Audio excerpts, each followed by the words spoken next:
Right, so now what I want to do is look at the pouring of the beer. And the reason why is what people don't realise is how big a difference we can make in the taste of beer by the way we pour it.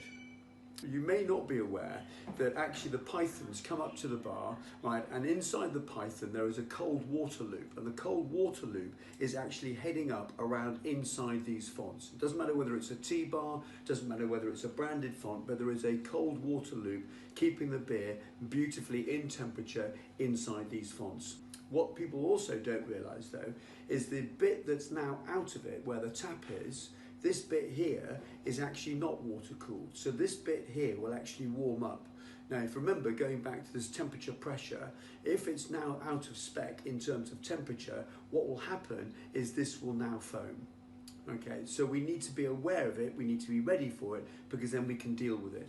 So if I was to pour a pint of beer, right, we can do, lots of different ways. Now, a perfect pint of beer is very easy. So what I will do is I'll hold the glass at an angle. Why? Because I've got this foam coming out of here, and I want the foam at the bottom of the glass, and I want beer to get quickly out underneath it. So what will actually happen is I'll have foam at the bottom, and then the beer will come out. Once I pour beer into beer, it's fine, it's stable. But if I pour beer into a head, that's when it explodes.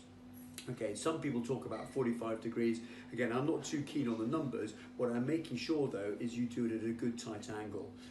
Here I've got an Amstel glass, etc. What I want to do is I want to make sure the beer lands inside the glass in a smooth area, because I don't want it to fizz up, because I've got a pourtal tap. What I need to do is make sure the nozzle doesn't touch the glass, nor does it touch the beer. Once the nozzle gets wet with beer, it gets sticky and that will start to foam, but also there's a hygiene reason as well, which we're all probably aware of. So all I do is I come up towards the tap and I open it fully. When I open it fully, you have to understand that inside here, there is a black plunger. So I pull, when I open it, I'm pulling the black plunger up. If I was to open it slowly, which a lot of people do, you'll find that it will squirt, and that squirting itself will create more foam. More foam, more in the drip tray, more wastage. So it goes back to that equation that we've just done earlier. So all I do now is I open up the tap, and you saw the foam. So what I'm looking to do here is try and get the beer pouring into beer. So you can see now it's happening, it's actually relatively stable, and it's all very easy to follow on.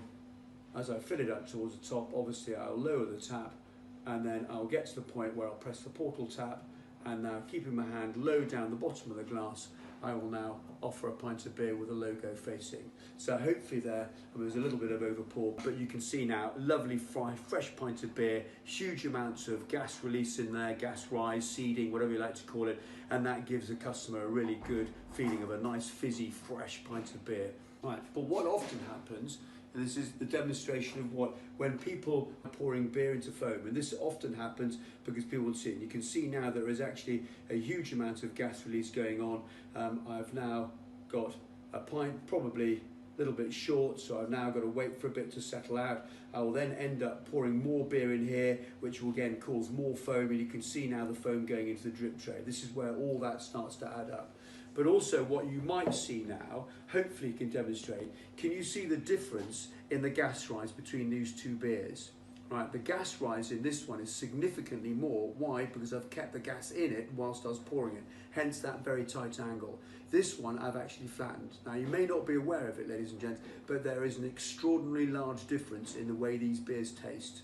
Right, this will be quite acrid, quite flat, and this one will be sharp, bright, fizzy, etc. So you can demonstrate, and I'd like you to demonstrate this back in your pub to your own team, just to get them to understand how big a difference they can make in the taste.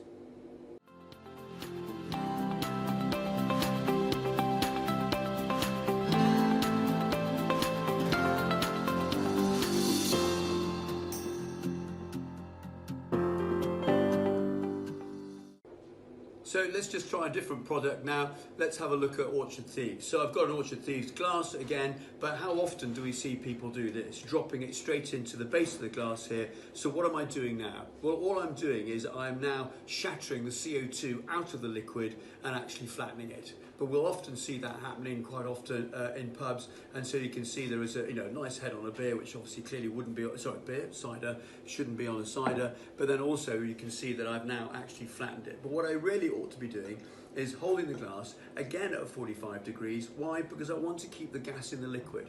So by doing this, I'm making sure that the balance of the product, the cider here, is now completely intact because I've got that balance of the CO2. The pint I poured previously actually has now gone flat.